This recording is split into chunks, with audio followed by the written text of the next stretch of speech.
You know what this is, don't you? This is voodoo. Nonsensical research and experimentation. Witchcraft. You don't believe this, do you?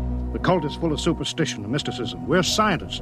All this talk of scientific explanation, it's sinful, that's what it is. It's your imagination, I think. My imagination. It's not, I tell you. Here, I know what it is. It's here. Probably Cursed. Hello, Probably Cursed listeners. For today's episode, we input into our Lord-Canarvan Curse-O-Meter the tale of the mysterious town of Doveland, a ghost's attempts at Grand Theft Auto, a mysterious condition that turns everyone around you into demons, and the government cover-up of a pregnant alien mummy. This is your host, Chris. And this is Cheryl. And if you're listening to this, you, like us, have also managed to avoid being raptured up during the April eclipse. So good job, all of you. We know that we're in good company from here on out. As we do at the start of every episode, we are going to calibrate our Curse-O-Meter. I'll just activate it here. We'll feed it in recent stories from the news and use it to calibrate our Curse-O-Meter for the main topic. I will feed into it the first news story here. Seeing demons. Rare condition causes man to see a monster in every face. This was an article I found by Michelle Butterfield for Global News from March 25th, 2024. Victor Chirac never had a problem with his vision, but all that changed when he suddenly went from seeing normal faces to the faces of demons. He's been reading the Bible a little too much if he's seeing demons. Probably. I think if you read the Bible too much, you start seeing demons everywhere. In November of 2020, so right early on in the pandemic, It's a good time to have weird things happen to your brain. In November of 2020, Chirac says that all of a sudden, any human face he looked at appeared grotesquely distorted. I just woke up and was sitting on the couch watching TV when my roommate came into the room, and looking at him, I'm like, what am I seeing? And then his girlfriend walked in and her face was the same. I tried to explain to my roommate what I was seeing and he thought I was nuts. Then I went outside and all the faces of people I saw were distorted and still are. Chirac said human faces now appear stretched out and widened with pointy ears and deep grooves carved into their skin. And I'll just show Cheryl here a picture. So he worked with a lab to basically recreate what he sees out of a normal face. Okay. Gosh, it looks like some sort of like Dragon Ball Z enemy. Yeah, a little bit. Yeah. That's how he sees women as well. Nice. Side view. Has the pointed ears. Yeah. It kind of reminds me if you took Beast from the X-Men comics and shaved him. Fair. He's got kind of like that big, broad face with pointy ears. And that's what everyone looks like to him now. Well, that's unfortunate. Poor guy. But it turns out there's a scientific explanation behind what he's seeing called, this word is like 20 letters long, prosopometamorpho... All right, try one more time. Prosopometamorphopsia.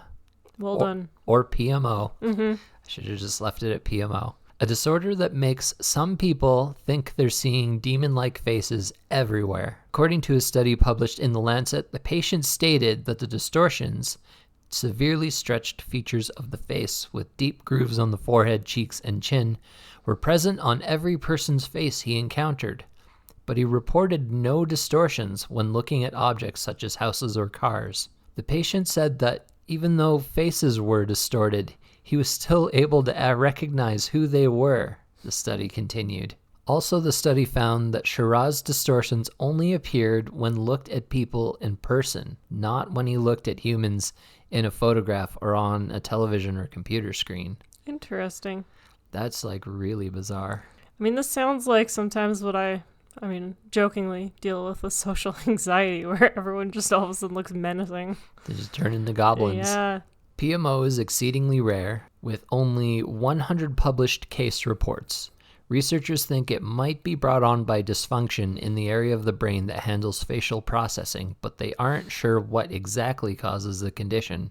Chirac hopes his diagnosis can help other people with the disorder. I almost had myself committed to a mental hospital, he told the outlet. How many other people are institutionalized and being put on antipsychotics when they're not psychotic? Could you imagine, like, suddenly everyone around you looks like a goblin? Yeah, I don't think I would know what to do. Like, who would you go tell? The first person, like, I guess he told his roommate first, but, like, yeah. From there, where do you go and not worry that they're gonna, like, commit you for... I know if it was me, I would probably just think, maybe this will go away on its own. And then by, like, day 2, I'll be like, all right, I'm getting worried. I'm going to go see a doctor. Mm-hmm.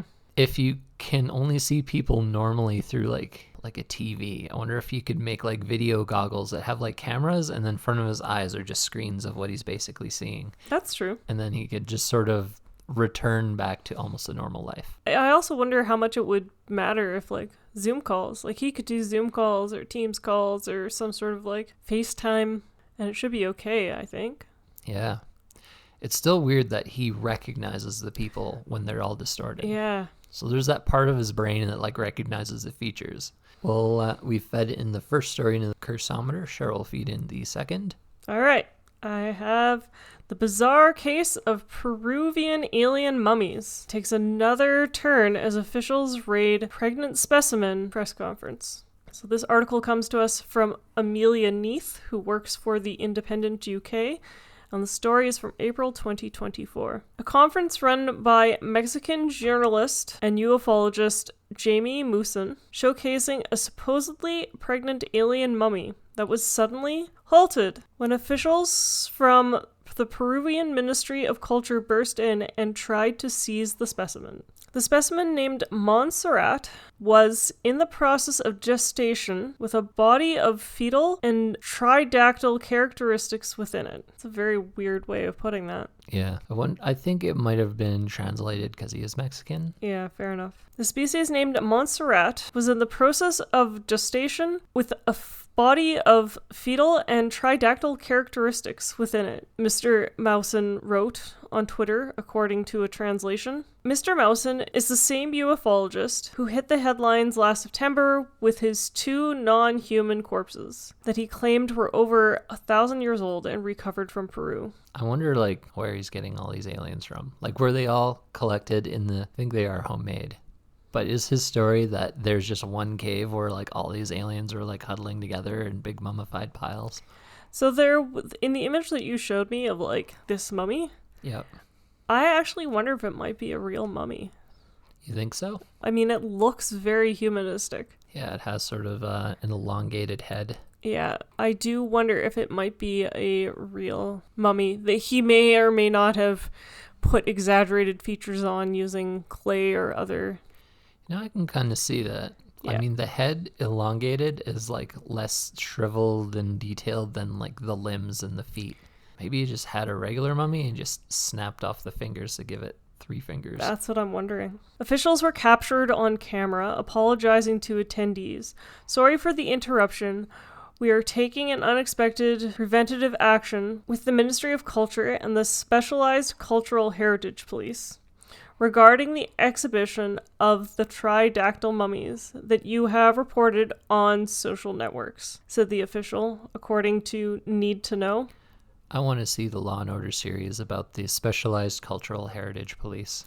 100%. Busting mummy peddlers everywhere. Yeah, that would be a fun show to watch. I suspect it's only in Peru that these police exist, but I could be wrong. Mm-hmm. We should see if Canada's got a squad. Mm-hmm.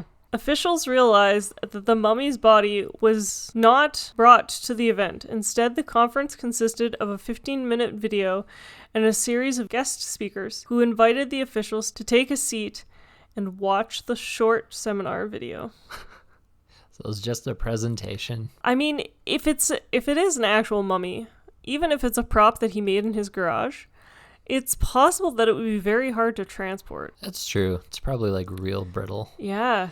And who knows, like, alien physiology, it might just be sleeping, hibernating. Yeah. Plus, you don't want somebody to accidentally steal your pregnant alien body for themselves. All right, that is the second story. I will feed in a third story here to finish calibration. So this story is horrified couple capture moment ghost tries to steal sports car 2 nights in a row. This story is from Zesha Salim from themirror.co.uk from March 23rd. A couple claim that a flash ghost likes their Audi TT, or double T, not a car guy, and even tried to steal the keys. They claim CCTV footage captured the supposed ghoul trying to steal their sports car 2 nights in a row. On March 10th, Laura and Darren Smith were looking for their car keys and decided to check their CCTV footage in case they were dropped outside. To their surprise, they saw a white figure lingering around the sports car for 10 seconds before floating away. The 45-year-old thought it was her dead mom visiting her on Mother's Day. Why would her dead mom go visit the sports car instead of coming in the house? Mm-hmm. You know what also doesn't make sense? I don't know if Mother's Day is on March 10th. Yeah, good question. Unless the UK has different Mother's Day. However, when the mysterious figure returned the following night, she feared it was a spirit who had taken a liking to their flashy Audi TT. This is just them bragging to all their friends. They're like, look at our fancy, flashy sports car. Oh, and a ghost. Mm-hmm. Anyway, the ghost is looking at our Audi TT. That's right. Brand new. Parked right outside if you want to look. Mm-hmm. A second clip shows the white patch float down to the driver's side door again before moving towards the rear as if it got inside. Darren's car keys were found in Laura's handbag, yet neither recall putting them in there, and she claims to have checked there twice before, leaving them to believe it was the ghost returning them. Hey, ghost, I lost my keys this weekend. Can you find them and put them in Chris's backpack? That would be appreciated. Yeah. If any ghosts listen to this podcast, and I bet they do. Mm-hmm. I'd like my keys. Laura, who has been left scared by the clips, claims Darren even feared driving the car that Sunday in case the spirit was sitting waiting for him in the rear seats. What are they worried the ghost is going to do? Probably like backseat drive. Oh. Okay, fair. That is annoying. What if it was like the ghost of a car nerd and he was like, oh, you need to like take care of like that little bit of dust on the windshield. Let's pull over and wipe it off right now.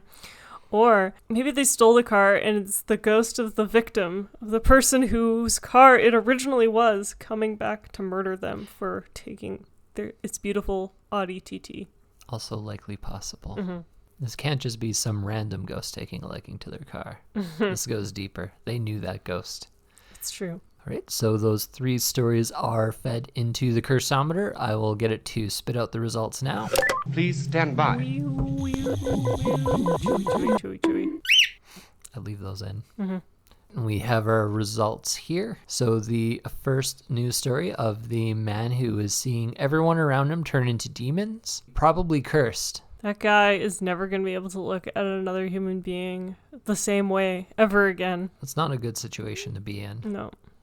Actually, it kind of reminds me of that Black Mirror Christmas special where the guy's punishment was that he couldn't look or talk to anyone after, like, because he had those implants in his head. So Right. everyone was just a blurry talking blob and he wasn't able to communicate. Yeah. I guess this guy can still talk to people, but they're all Crazy looking. they're all creatures now. Yeah. Does that mean if he sees someone who looks like that in real life, they're going to look normal? Oh, yeah. That's a really good question. I don't know if I've ever seen anyone look like that, but there is that body mod community out there. Mm-hmm. If somebody wants to test it out for science, get your ears tapered and deep grooves cut into your skin. Mm-hmm. And your face all stretched out. Just duct tape your scalp back as far as it'll go before ripping. Mm-hmm. And then get back to us. We would really like to know. We won't pay you anything for it, by the way. We're just curious. It's true. You will get kudos. Uh-huh. Many kudos. Yes. For the second story of the Peruvian pregnant mummy, is the mummy cursed? The results are the curse is people. You know, it surprised me that this guy did it again. He did it the first time with those other alien mummies, and now he's doing it again with this new alien mummy. You must be like actually getting somewhere with like these antics. Yeah. Maybe he's like selling books or DVDs. Maybe he's on the ufology talking circuit and he goes to the conferences and tells people about his alien mummies and gets money for it. Who knows? Now the Cultural Preservation Police are trying to steal his samples, so it's like the government's covering it up.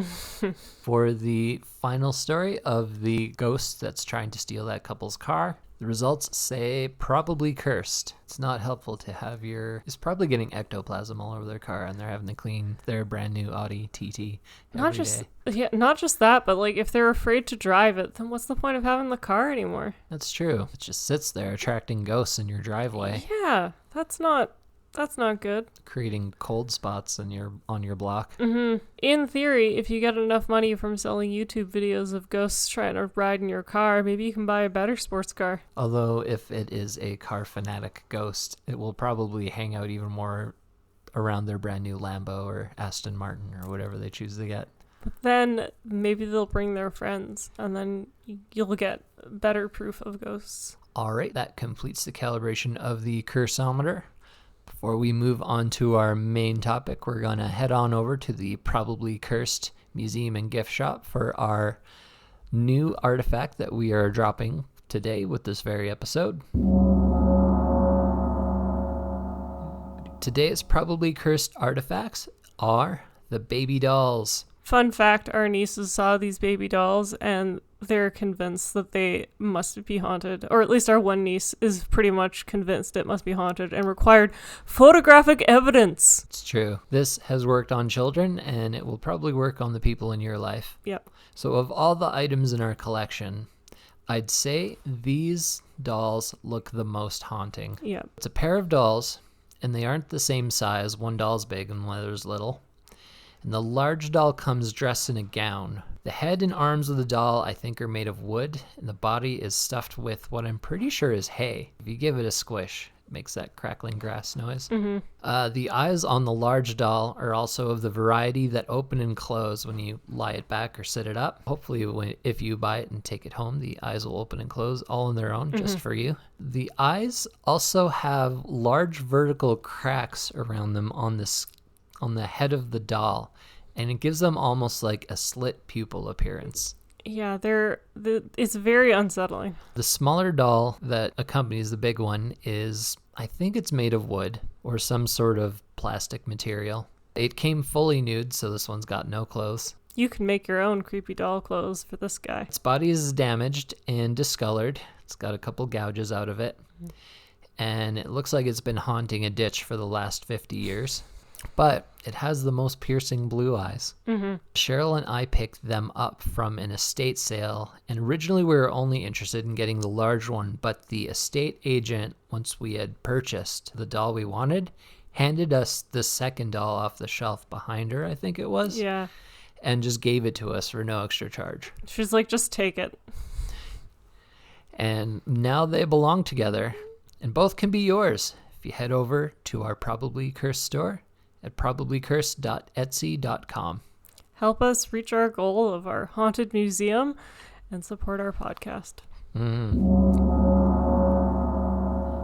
Brings us to the end of the museum portion of our show. Now we'll get on to the main topic. So today I'm going to talk to you about Doveland, Wisconsin, in the good old US of A. The town allegedly disappeared sometime in the late 1980s or early 1990s. It's a missing town. Yeah, it's a missing town. No one seems to know where the town went, nor is anyone able to find any record of Doveland itself. There are some people who claim to have like t-shirts and mugs with Doveland's name on it, and there are even some people that claim they know someone who lived in the town, like a relative or a friend, but there's no one who can specifically say they actually lived in that town. Just people who tangentially knew people. They're like, oh, I know about Doveland. Yeah. So that kind of makes it even more strange. One of the most popular pieces of evidence online for the existence of Doveland is that where Doveland was apparently located, it was known as the Green Bay area. And there's an article online showing that thousands of people went missing from the Green Bay area of Wisconsin in the late 80s to early 90s. Right around the same time. Yeah, but it doesn't mention Doveland in the article. So it's just these people went missing. Weird. It's like the town disappeared first and then all the people. Yeah, like it's very bizarre. And I think the most bizarre piece of evidence of the existence of Doveland is a photograph. You can look up this photograph online. It's not really anything too crazy, although there are people who claim that the faces are distorted and all that sort of stuff, but they have that PMO disorder. Yeah, but the photograph is of 3 people at a restaurant. And the story is that the photograph was found in Doveland and it was like recovered, but no one's got any way of proving that it was from Doveland, so it could just be someone's random photograph of 3 people at a restaurant. Almost looks like a fondue type place. Was there any clues inside the photograph where you could tell where they might be at?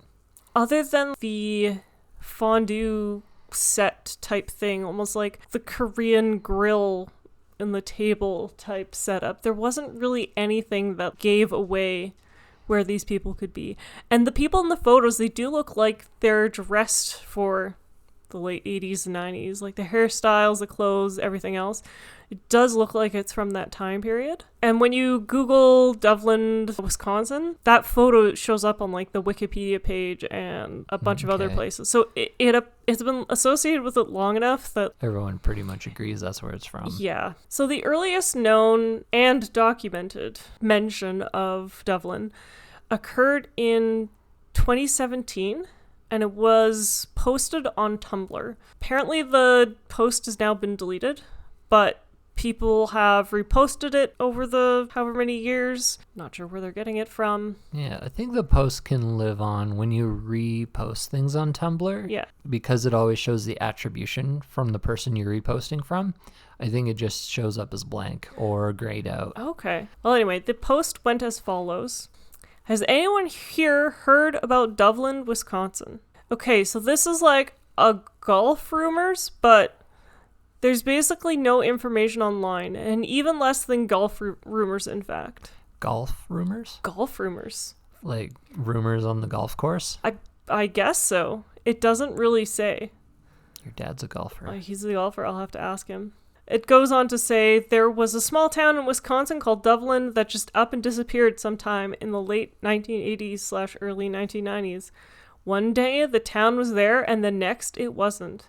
Every man, woman, and child vanished into thin air. I guess the town as well, because there would be photos of an empty town. Yeah, a lot of the people online were saying, as evidence that Doveland isn't real, although take for it what you will, there should be buildings somewhere. Yeah. Like, for everything to disappear, it's just bizarre, because there should be some evidence that it city limit signs or... Yeah.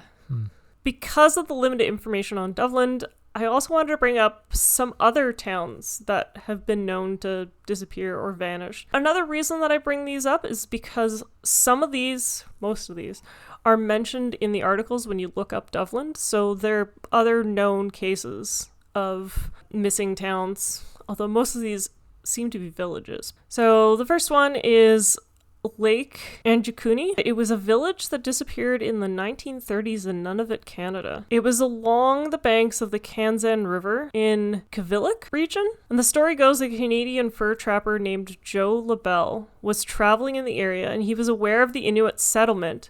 But when he arrived at the village, he found that the buildings were empty and deserted. There was no sign of a struggle, no tracks to show where the Inuit had gone.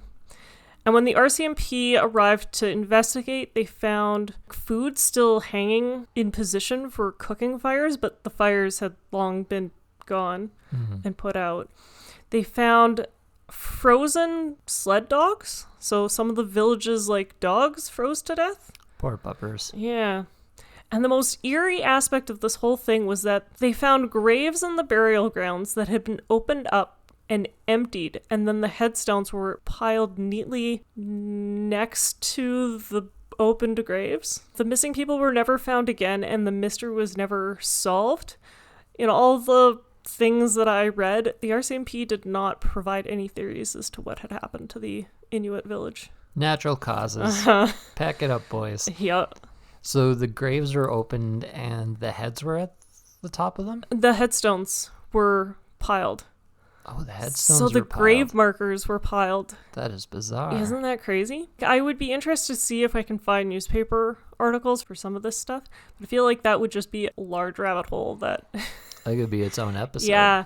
So if you feel so inclined, there is one on this list that I plan to do as an episode because it's near and dear to my heart, but that would be another one that could be fun to do. The next town that I'll bring up is Hor Verde. Hor Verde? Yeah. This was another mass disappearance that was discovered, this time in 1923. It was a Brazilian village whose 600 residents seem to have disappeared overnight. 600. 600. So on February 5th, 1923, Hor Verde was supposed to meet up.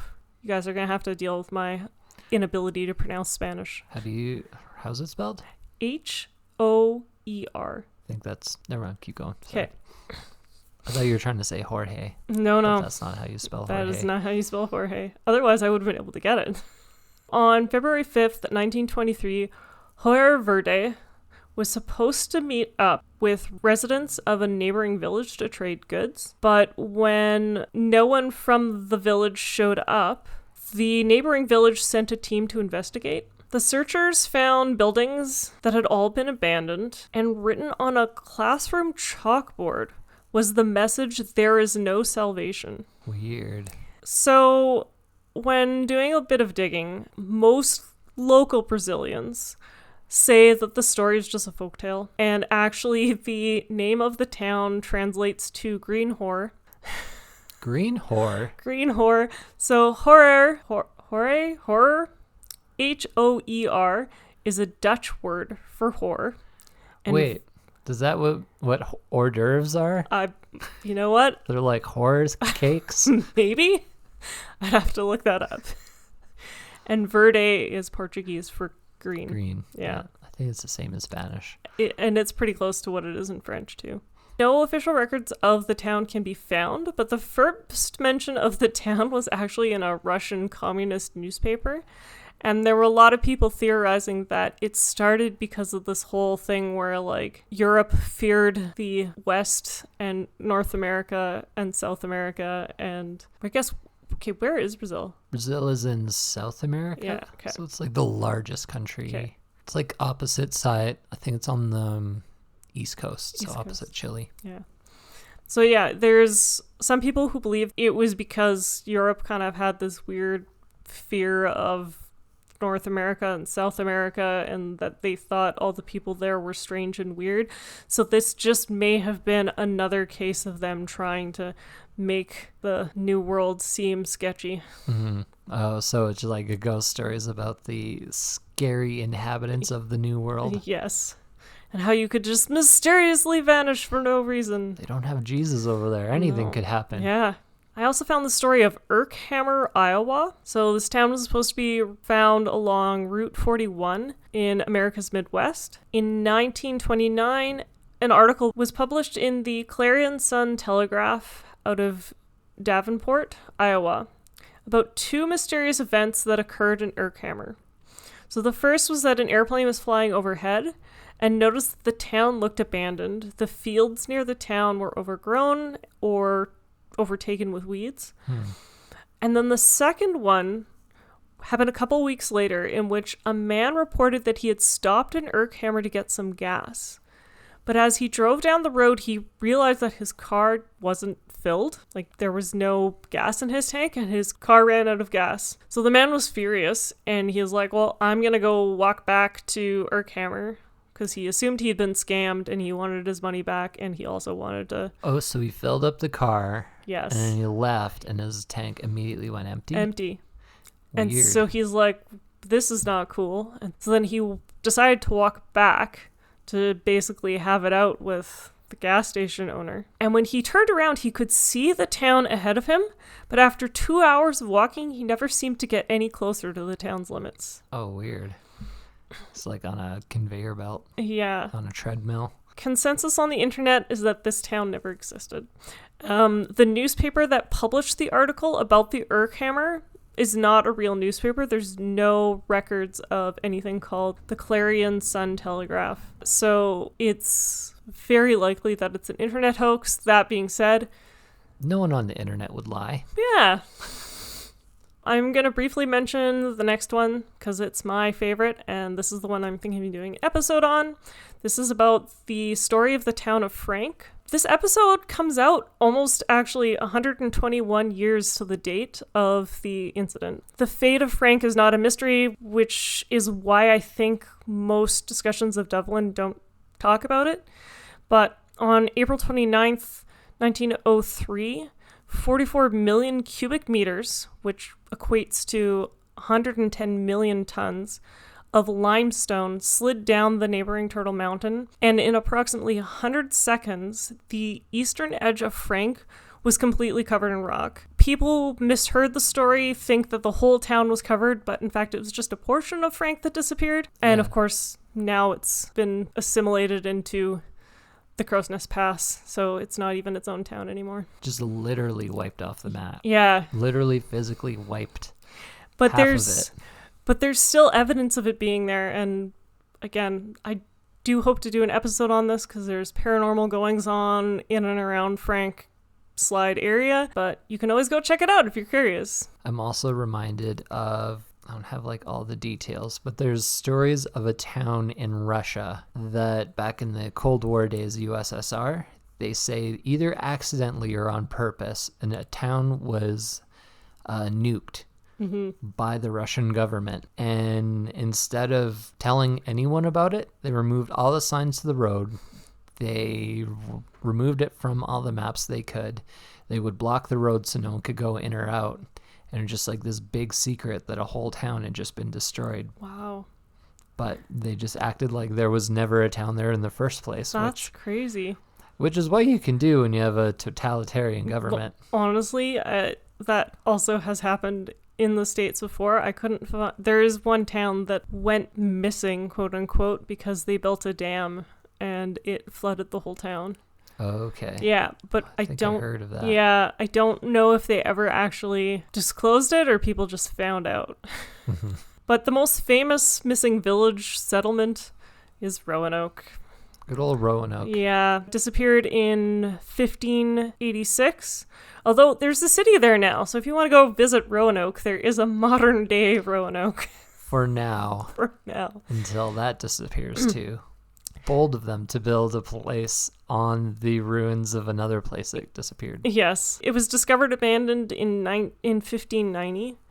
Again, I'm going to keep this one a bit short because everyone's kind of heard this story, but the basic backstory is that it was an English settlement that was set up, and when the colony was starting to struggle with things like lack of food and poor relations with the indigenous communities in the area, a ship was sent to get more supplies. And when the English returned with the supplies, they found that the village had been abandoned, and the word Croatoan was carved into a tree. And like the buildings had been like the fort itself or the settlement itself had been fortified, and like everything just looked normal. It's just no one was there. Everyone got up and left. Yeah. The most common theory as to why it was abandoned is likely because of starvation, and that the villagers would have joined up with indigenous tribes in the area in the hopes of finding food and surviving winter. So, although we don't know for sure what happened, that seems like the most likely. Yep. Some tribe is like, all right, let's help these dumb Europeans and their poor food collecting ability. We're not living in your town, so you're going to move in with us. Yeah, they just don't know how to prepare or grow plants properly yet.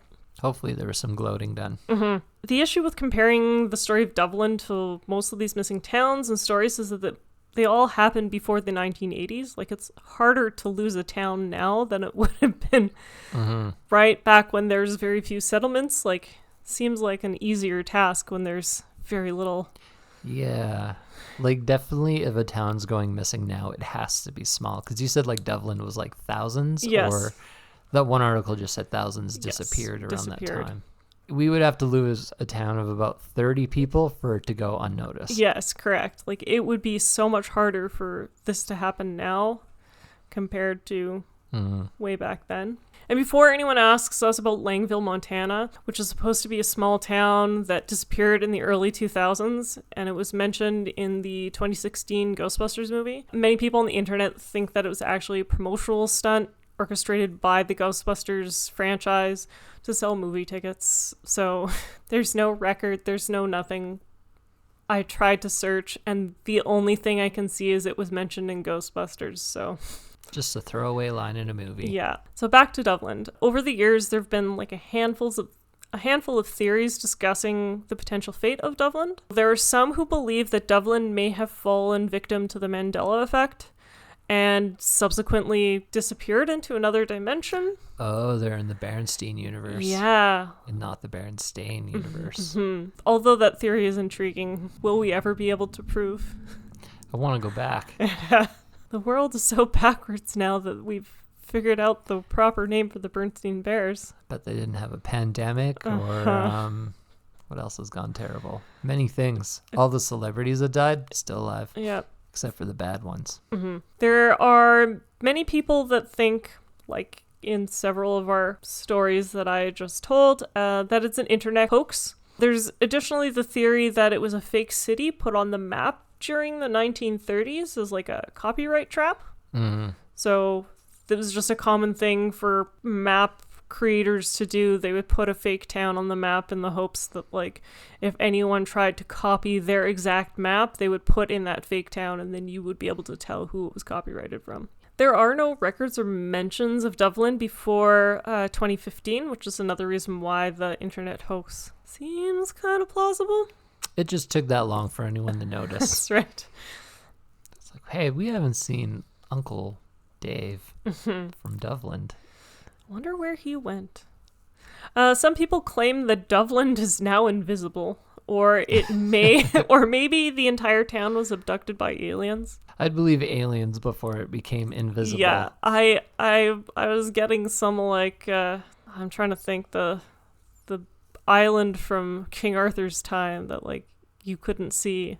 I can't remember what that island was, but it just seems so weird.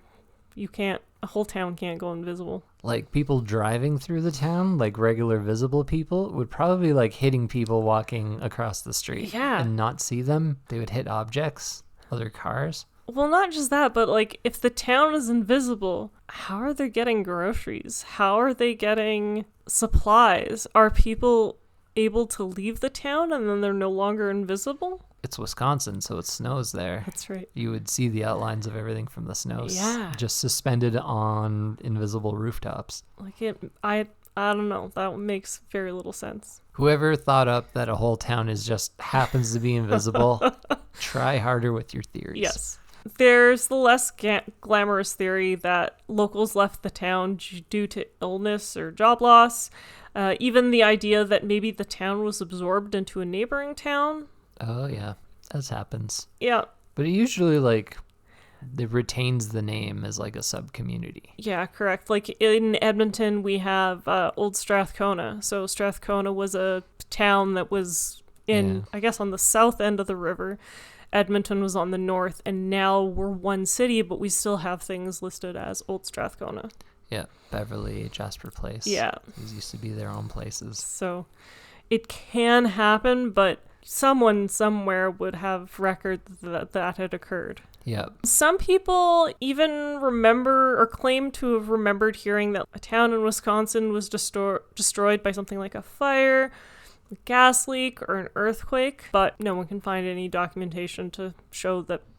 It also turned invisible. Yeah, it also turned invisible. The most sound theory to me is that Doveland is the victim of one of Wisconsin's 900 dams that were constructed. Dam construction has led to flooding and has destroyed entire towns in other parts of the country. And so we know that this is something that can happen. Now, granted, people would still be alive. They wouldn't just flood the town. Their engineers should have figured out. Someone would have sent out letters. You would hope. Please move. Your town is about to become a new lake. Yes. But the most popular theory seems to be that the town was set up as part of a government project or experiment. Most people claim that the project was called Sanguine, For blood? I guess. So Project Sanguine was a real, or was a real military project. It was set up to allow for communications with submarines using extremely low frequency radio waves, often referred to as alpha waves. To lend a bit more credibility to this theory, Wisconsin and Michigan were the chosen locations for 2 ELF towers, which was referred to as Project ELF. They were built in 1982 and they operated from 1989 to 2004. A man named Specialist Jamie Ivanoff stated that his father used to live in Doveland and that the town housed a lot of military families. Ivanoff. Sounds like a Ruski to me. My other thought was he sounded like some sort of like Marvel villain, but... Oh, yeah. The other thing that was a little weird about his name is I had to look up what the abbreviation was because it was SPECT dot. And I was like, what even is that as a title? Spectre? So I went to, thought maybe Special Ops. Okay. But I went to look it up and it's Specialist. Oh. So. You can put that on your business cards, people. Yeah. So it doesn't even necessarily mean that he is in the military. It's just Specialist Jamie Ivanoff. He confirmed that Doveland was built as part of Project Sanguine and that it was destroyed after some type of incident. Doesn't elaborate on what type of incident. Some sort of incident. Some sort of incident. Maybe they also accidentally nuked a town. Mm-hmm. And then they learned from the Russians that you can just pretend like it never existed. That's right. People who have looked into Project ELF point out that there is no record of any towns being disturbed by the project, and actually both towers are above ground and located within forested areas. So one was built in Michigan, the other one was built in Wisconsin, in forested areas, no towns in between. We do all know what people think about the military secrets, and if it's a military cover-up, will we ever truly know if they'll Doveland never admit to it? No, of course not. Like, all the documents related to the assassination of JFK should have been open, but they still say some of it's classified. So long ago, they're never gonna. Yeah, they'll never say. If they actually destroyed a town, they're never gonna say anything. It's like when your older sibling is like, I've got a secret, and like your younger siblings are just, tell me. Maybe I will, maybe I won't. I've done this many times to my sisters. Mm-hmm. And that's the story of Doveland. So Chris, what do you think is the most likely theory of the ones that I suggested? Oh, I would say that I do think the idea that it's in the parallel Mandela universe is pretty cool. Yeah. And that this universe we've all found ourselves in now, it just never got built. But I'd say most likely is that maybe it's the more mundane version of the Mandela effect where people just happen to misremember something, like misheard song lyrics or something. Like maybe there is a town around there that kind of sounds like Doveland if you're talking really fast with an accent. That's definitely possible. Yeah. And like all those people that are online right now being like, oh, you can find t-shirts and whatever from there. It's the internet, people. You can make t-shirts of whatever the hell you want. It's true. I do all the time. Like, that's not really evidence of anything. It kind of reminds me of that TV show Channel Zero, and they had the TV show in the show that everyone like kind of remembered, but real people who were watching Channel Zero in the real world were also like, wait, I have seen that show. I was one of those people, and it still weirds me out. But yeah, so that was the story of Doveland. That was really cool. Well, thank you for that one. We'll feed in the town of Doveland into the Curse-O-Meter here, determine how cursed is Doveland. Please stand by. And the results are, it's probably benign. No one's been like searching for their relative who disappeared in Doveland. No, and of all the stories out there, this one seems pretty unupsetting. It's gone, but nobody seems to know where it went. One day someone's gonna like whack their knee on an invisible car and they're like, wait, here it is. And then we'll reconnect with the people of Doveland. Yeah. Like, what if a whole town did turn invisible, but they didn't stay there? And there's invisible people who just sort of fanned out across the country from that spot, walking around doing stuff without anyone noticing them. I mean, at that point, for everyone to turn invisible, it's definitely got to be a military experiment testing cloaking devices. And can all the people of Doveland see each other, or are they also invisible to each other? Ooh. Just walking a lonely road as ghosts. Has one gone to the UK and tried to steal someone's Audi? Is that maybe all that ghosts are, or just the invisible residents of Doveland? Getting older. Bunch of invisible senior citizens. That's right. All right, well, that takes us to the end of this month's episode of Probably Cursed. Tune in to us at the 1st of next month for our next episode.